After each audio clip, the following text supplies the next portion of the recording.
When we see the cultural fabrics in Kigali, it's big. Kigali is hosting the globe.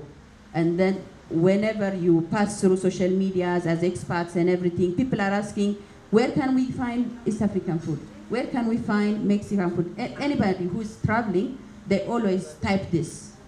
So when we always see that, we said, okay, we have the experience, why don't we bring it here? So we start studying about the culture, the food, and then the availability, and then the fabric of the culinary culture here. So we move around, and then we experienced it. So we want that experience, like the one we shared, and then the one we enjoyed, to bring it to the stage, and then we want all Kigali'S, all Rwandese too, and then those who are visiting, to share that, and then like to celebrate Kigali. That's why we bring it here. That's the. Wow, thank you, Sarah. Sarah bivuze neza, murabyumva ko abantu bashaka kuza Kigali ko batekereza ikintu bari burye uretse ibintu by'i Kigali n'iby'iwabo ntibabibone. Gihe kimwe nigeze kuba ndi mu Bushinwa mu kwezi n'umuceri gusa kubera ko seafood zari zananiye. You see? Nawe rero ushobora kuba nk'umuntu wagiye nk'Kinshasa, hamwe nk'Kinshasa muzi ko Kinshasa atari ibiryo nk'ibyacu kandi twegeranye. So ushobora kugera ahantu ukabura ibyo kurya kandi yes. Umwanya rero munyemerere tuhe muri mu cyangwa amagambo tuyaharire nankana. Banankana rero ni mwebwe nk'abanyamakuru. Uyu mushyongereza kumfasha ufite ijambo aratwibwira tubwire ikinyamakuru akorera hanyuma atubwire n'uwagiye kubaza ikibazo. They will be raising the hand. They introduce themselves and from which news they're coming from, and we appoint to one of you for the feedback. Yes. Uwamagambo tuhera kuri Sabiti. Sabiti yazamuye ikiganza hano. Sabiti ni mwarimu wanje, umuntu wa kera cyane afite ubwenge buze nka hose. Thank you very much. My name is Sabiti. I think I've met Emmanuel Innocent before, and we had what we call the Rwanda Chefs Association. As that turned into the Rwanda Chefs Agents. We also held a World Chefs Tour in Rwanda. I remember it was 2006.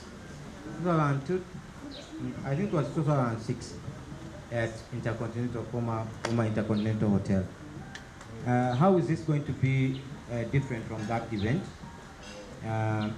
Because I've always been asking myself why that chef's tour died out, and is this a revival of that same concept, or is it a different concept?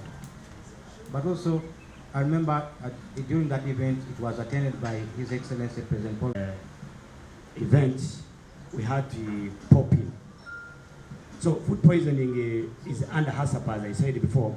HACCP is an abbreviation that's called, it is Hazard Analysis Critical Control Point. When you separate it, it has, a hazard is anything that can cause harm to human beings. So when you look around, and when you look at the background of our country, and in terms of hospitality industry, some past years, when you say even in 2003, when Intercontinental came in, the hospitality industry was a bit behind compared to other countries. So, means even the capacity, even the experts that are involved in the hospitality industry, or in terms of chefs, where the skills were a bit low. When even you look at the skill gap that were being shown that time, during that time, the executive chef was Chef Gary. Nobody could be in my position. That time I was a sous chef, and even I was I was just a graduate from Kenya Utari College. So very few people were there. So that means the challenge of food poisoning is within in some restaurants that lack capacity training in regard with regarding the food the hygiene and in HACCP, because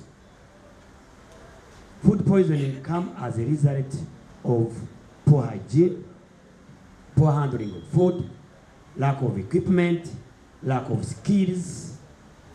For example, if I give an example, you are given to prepare food for 200 packs, and the concept behind the food preparation to avoid food poisoning or to avoid food poisoning is you serve hot, you serve cold. That means we are serving a salad. Salad should be served, if it is a buffet, should be served in cold areas. Some places where we put ice, then you get a bowl of salad, you put. That means the temperature should be between 0 and 5. It is as if the food is in the fridge. Then when you are serving hot, that means you get from the saucepan, it is still hot, and then you keep it in a serving dish. You see? Then the food is hot. That means if you're having 200 packs, the food that is in the serving dish, it is not the one that you are going to consume. Where do you hold the food that is going to replace to add more? Then you should have a hot cabinet to keep the hot food, and then you should have also a cold cabinet to keep the cold food. So hot, cold. So during that time, we are putting much emphasis in training and emphasizing, giving the right equipment, giving the right skills to our young chefs, even to the owners, even to the managers. Say, you guys, this is how we do things. Then during that time, they will know how food is being handled in terms of equipment, in terms of the capacity, the skills to do those things. Then going back to your question, the first question, that if this Uburyohe Kigali, you want to compare the one that the one we did with the fight for hunger. This one, it is almost 80% somewhere, but it is the way it is going to be implemented is, last time we were very young. I was a sous chef. I was just following what the Chef Gary and other chefs are doing. But now, I'm part and partial of implementing this, and I'm doing it as a Rwandese who has capacity, who has skills, with a lot of experience that I got from Singapore, a lot of experience I got from Mauritius, a lot of experience I got from Dubai, with Arabic dishes, a lot of experience I got from East Africa, Kenya, a lot of experience I got from Beijing. I'll be showcasing the Chinese dishes, Arabic, with my fellow chefs. With my fellow chef, Secretary General, he will showcase a lot of experience from America, a lot of experience from different hotels that he has worked with. So we will showcase Uburyohe Kigali. Uburyohe Kigali means what kind of cuisine do we have in Kigali? There is a difference between Uburyohe Kigali and Uburyohe Taste of Kigali and the Taste of Rwanda. Taste of Kigali has a variety of different cuisines. We'll have Italian cuisine. We'll see people doing pizza, margherita. We'll do other pizza in different areas. With Hawaiian, different dishes will come up. Then Uburyohe Kigali will bring in a lot of Mexican, Italian, Indian. So that time, we only did competition. People, the different chefs went to different areas. Then the main objective was to fight for hunger. But this one, the money we got from this, some few revenues we get from, we are partnering with South Africa. The South Africa was supposed to come, but he will come after. He was busy, she was busy. So we donate some few revenues that we got from there to go and feed the Solid Africa feed the patients who are in the hospital. They serve different hospitals. So at least now we can play a big role. We can play a big role in helping other people who are in need. To start from the first one, yes, from Joshua. I think you have said the first. Let me start from the second one about the price and then the attendance, and then the first one was about the dishes and then what will be presented there. Okay, so the first thing, this is for everybody. It's an event for everybody to attend. We want everybody to taste the global to taste the global flavors, the global, and then to experience and see the global culinary culture, which is hosted by Kigali. That's why we have approached almost more than 120 international restaurants who are legally functioning in Kigali. Like he was listing even the dishes. Of course, they are going to send us their menus, and then accordingly we will evaluate. We have our guidelines for participants according to the health rules and the regulations of Kigali, Rwanda, and everything. So through that we are communicating, and then that's why we have the Chefs Alliance with us to follow and then to go through the rules and regulations and to make our festival happen, and then to make it, to create an event which will be done annually. And then we want this event to be a focal point for the culinary tourism of the city. From our experience, as Isaac was saying, in Ethiopia, that's what we have experienced. Like we have organized this event for more than 8 years there. So like every year we have learned a lot through that. When we come here, we come with big experience. That's what we want to, like we have the expertise now. That we come with it, so that's what we want to showcase. So like we want to bring all together, like the dishes Chef Innocent was counting are the smallest. When it comes, see, like bringing all means like more than 120 different, means all might come with 4 or 5 of their menus, and then that's what they are going to present. So as I told you, we want everybody to participate, and then we like from the first question, we don't only want to showcase the foods. No, it's an entertainment, it's a festival. Festival has to have entertainment. We have live music, we have traditional dances, we have competitions, we have live cooking there. So like we have kids corner because we want it to be a family. And then we have games in every corner. And we encourage all our restaurants to prepare a free test. Because before the people purchase and everything, we want them to test. That's how like that. So there will be a free test of different cuisines. So that's, we want everybody to enjoy. And then we want everybody to look forward, like when is it the next one? That's how we want it to happen.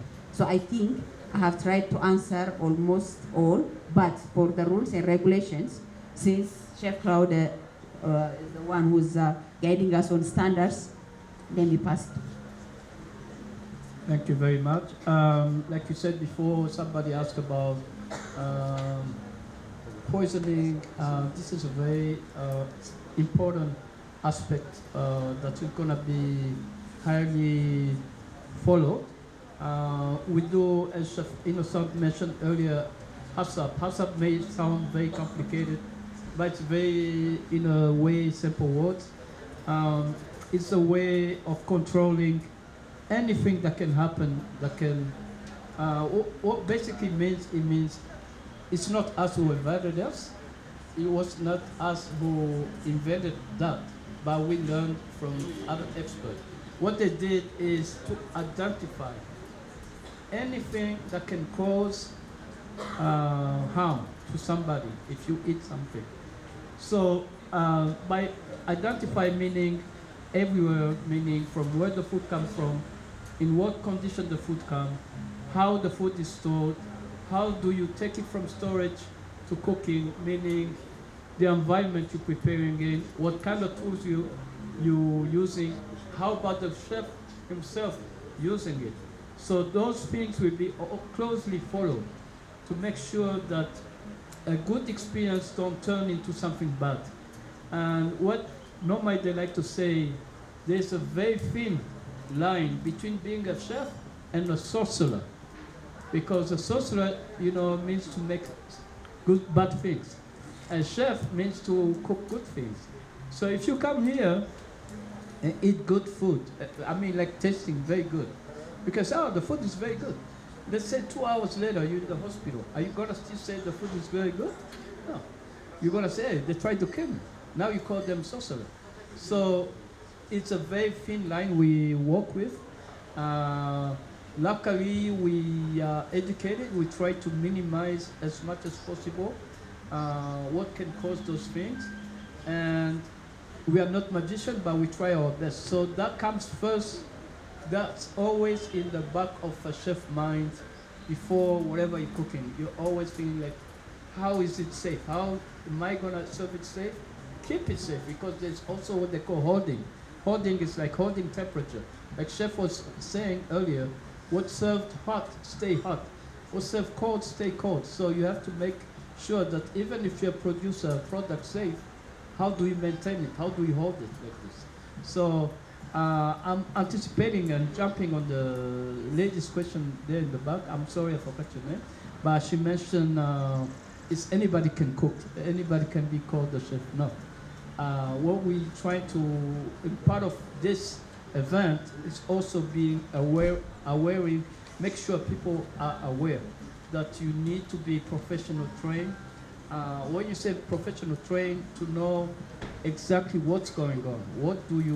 What are the steps to follow? What are the proper way to do things in order, again, to come back to safety, to make sure that your product is safe. So that's will be a very big thing we'll be looking at. And whoever's gonna be there, because we'll be inviting restaurants, schools, and all that, we'll be making sure that all those things, guidelines are closely followed up.